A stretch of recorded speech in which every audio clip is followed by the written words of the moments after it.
Tra i ricordi più belli della mia infanzia, ce n'è un legato al sogno delle campagne.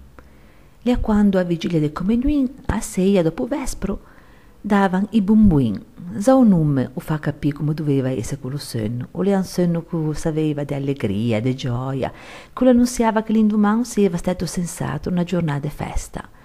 Mi non speravo proprio più di ritrovarlo questo sogno, perché ormai non si dà più da nessuna parte.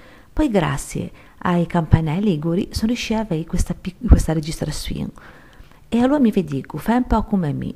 Sarei oggi a stare a sentire e dimmi se non vuoi pas di ritornare in re a una bella seiana de maso con l'aria tiepida, profumata e rose di giardino, de ciende, dei fiori d'angelo e senti anche l'invescendo che ghia lua prima di comunione perché in tutte le scaie ghiano almeno 2 o 3 figlie che l'indomani avevano più a comunione e tutta quella gioia che ora purtroppo non si sente più manco per queste occasioni così particolari.